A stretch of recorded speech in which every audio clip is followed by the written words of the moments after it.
ठीक आहे. नमस्कार सर्वांना. नमस्कार.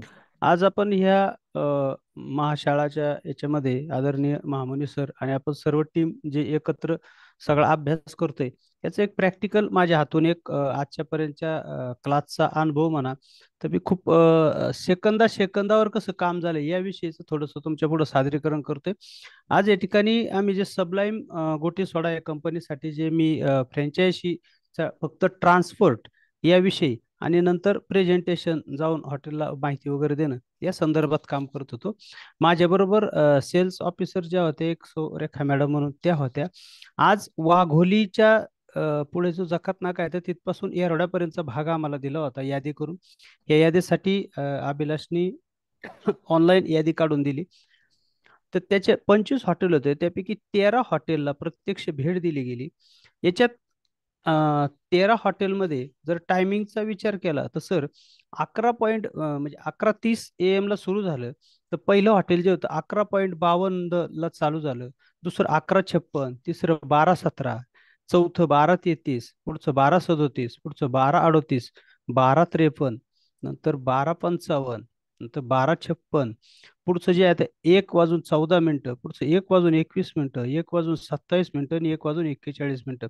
सगळ्यांचे सेकंदासहित जर काढलं तर 4 ते 5 सेकंद, म्हणजे अर्धा मिनिट कुठं असं इतकं बारीक बारीक नियोजनाने सगळं काम झालं. आणि टोटली जे सगळं काम आहे ते 2 तास आणि 15 मिनिटामध्ये फिनिश करून आम्ही आज 50% काम कव्हर केलं. आता याच्यातलं आउटपुट काय आहे? ज्या ज्या हॉटेलमध्ये दुपारची म्हणजे जी वेळ होती 12ची, हॉटेल सगळे 4-5च्या पुढे चालू होतात कारण तिथं बाकी ग्राहकाच्या हिशोबाने. पण मालक त्या ठिकाणी भेटणं, निवांतपणे भेटणं. मी त्या मॅडमशी बोललो की आपण जर संध्याकाळी गेलो होतो तर म्हणले मालक लोक आपल्याला वेळ देत नाहीत, लगेच बाहेर काढतात, कार ठेवून घेतात. म्हणजे हा त्यांचा अनुभव होता. म्हणलं ठीक आहे. मग प्रत्येकाशी बोलून काही ठिकाणी आपले व्हिजिटिंग कार्ड्स दिले, काही ठिकाणी एक एक बॉटल दिली, काही त्याचे प्रॅक्टिकल घेतले. मी तुम्हाला वैयक्तिक ते पाठवतो. नंतर माहिती पत्रकं दिली. आणि एकंदरीत 13 हॉटेलांपैकी एक मिस्टर सुनील नावाचा जो मालक होता तो मीटिंग मध्ये होता. मीटिंग मधून तो खाली आला खालच्या मजल्यावर आणि मॅनेजर आमच्याशी बोलत होता. नंतर आम्ही बाहेर आलो. शेजारच्या हॉटेलात गेलो, त्यांनी पुन्हा माघारी बोलून घेतलं. आणि सर विशेष म्हणजे त्यांनी पाहिल्यानंतर ते सगळं कौतुक केलं आपल्या सगळ्याचं. आणि लगेच एक 12 बॉटलची लगेच ऑर्डर दिली आणि कॅश डिलिव्हरी. कॅश वा. घ्या, द्या. म्हणजे हे जे आउटपुट आहे असं वाटलं की पहिल्यांदा असं वाटायचं की हे काय करतोय आपण आपण दिवस व्हायला घालवतोय का काय. कधी कधी असं समज यायचा मनात की आपण उगाच वेळ व्हायला घालवतोय.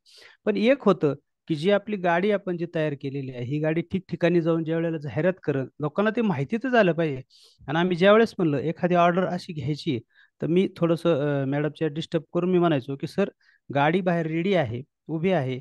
तुम्ही एक 4-6 बॉटल काय जे तुमची इच्छा असेल ते ह्या 9 फ्लेवरपैकी एखादी ऑर्डर द्या, एखादी ठेवून घ्या. थोडा आग्रह करणं, थोडंसं आपण बोलणं याचा थोडा परिणाम त्याच्यावरती होतो. आणि असं करून करून जर सर आज 13 पैकी जवळजवळ एक 6 जण आता परत कॉन्टॅक्टमध्ये आहेत. त्यांचा फॉलोअप उद्या घ्यावा लागेल, त्यांना फोन करावा लागेल.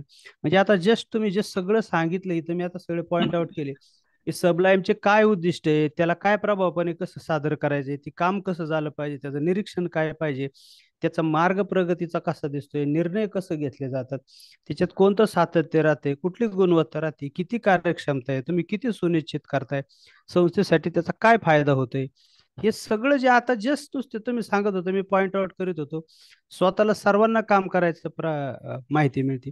तर याच्यामध्ये मदत करताना ड्रायव्हिंग काकाला फक्त ड्रायव्हिंगचंच काम ठेवलं. हॉटेलची यादी करायला मुलांनी केली, ड्रायव्हरने ड्रायव्हिंग केलं. मी आणि आमचे होले सर यांनी त्याच्या मांडणीचं सगळं नियोजन केलं. आणि प्रत्यक्ष त्या रेखा मॅडम, ड्रायव्हर आणि मी तिघ जणांनी आजचं एवढं कामकाज केलं सगळं. आणि एकंदरीत खूप काम करताना असं म्हणजे एक आनंद वाटतो की आपण जे सांगतोय समोरच्याला समजून सांगायला आपण कधी कधी कमी पडतो असं वाटतं. पण तुम्ही जे आता जस्ट सांगितलं की काय आपल्याला त्यांना सांगायचे ते चॅट जीपीटी कडून माहिती घेऊन आपल्याजवळ ती लिखित स्वरूपात जर असेल त्याचं जरी लॅमिनेशन करून त्यांच्या समोर ठेवलं आणि पार त्यांना वाचायला जरी दिलं तरी थोडंसं त्यांचं अजून त्यातलं क्लिअर होईल. फक्त बुलेट पॉईंट्स करून आणि बाकी त्याचं विस्तृत जसं तुम्ही विवेचन करता तसं आम्ही थोडं थोडं केलं. तर मला वाटत नाही की याच्यात काही लय अवघड आहे सर. तुमच्या एवढ्या टायमिंगच्या याच्यामुळं मी आता मुलाला पण दाखवलं की 4-4 सेकंद काही ठिकाणी तर 2 सेकंद, 5 सेकंद, 15 सेकंद, ह्या सेकंदावर जर माणूस फार इतक्या खालच्या छोट्या छोट्या याच्यावर जर काम करायला लागला, तर मला नाही वाटत तो कोणाला त्याच्यातला गाड्याला 1 तास देऊ शकतो.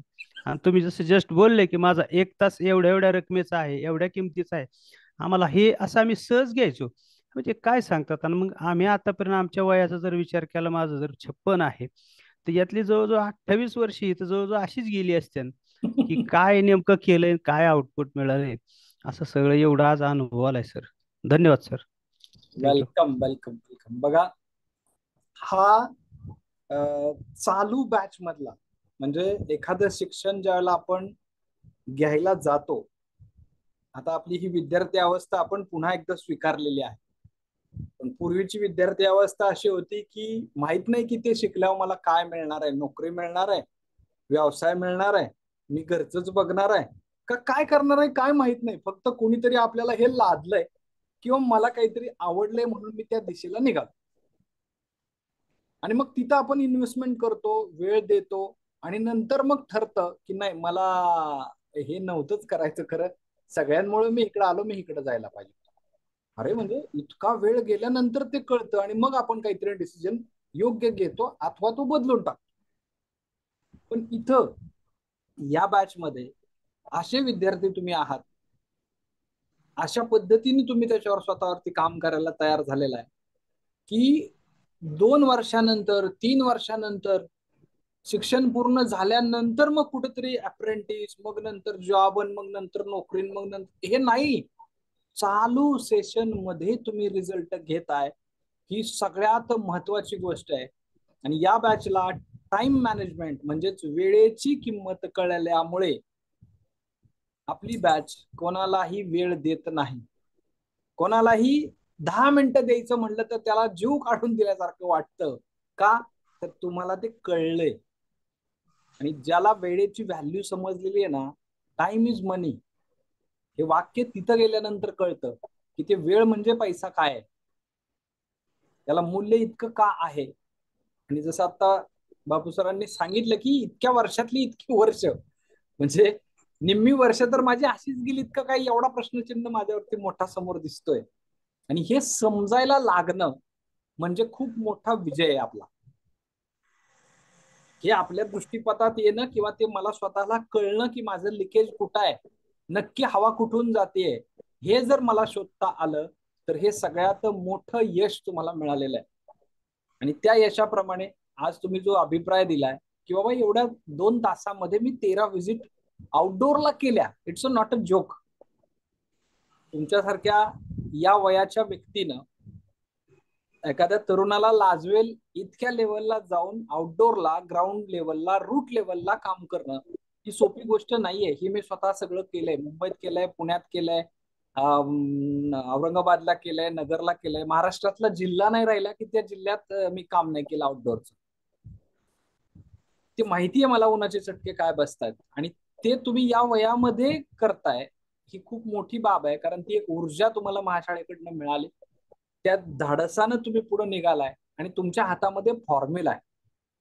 तुम्हाला माहिती, तुम्हाला माहिती आहे की या फॉर्म्युल्याच्या बाहेर जाणार नाहीये. सरांनी सांगितलंय ना, 10 मीटिंग व्हायला पाहिजेत, त्यातल्या 2 मीटिंग पॉझिटिव्ह होणार आहेत, काही झालं तरी होणार आहेत, संध्याकाळी मी मोकळ्या हाताने घरी जाणार नाही. आणि यातलं रिपोर्टिंग, आज संध्याकाळपर्यंत 13 मीटिंग झाल्या, त्यातल्या 6 लोकांचे फीडबॅक तुम्हाला येतात, म्हणजे त्या प्रॉडक्ट मध्ये दम आहे, तुमच्या सांगण्यामध्ये दम आहे, आणि तो कॉन्फिडन्स तुम्हाला आलेला आहे. हा तुमचा खूप मोठा विजय. नव्यानं बिझनेस एखादा उभा करणं, त्याच्यामध्ये आपण स्वतः इन होणं आणि त्याला हे सगळे नियम लावून त्याच्याबरोबर चालणं किंवा त्याला चालवणं, एवढी सोपी गोष्ट नाहीये. मी म्हणणाऱ्याला बिझनेस येत नाहीये.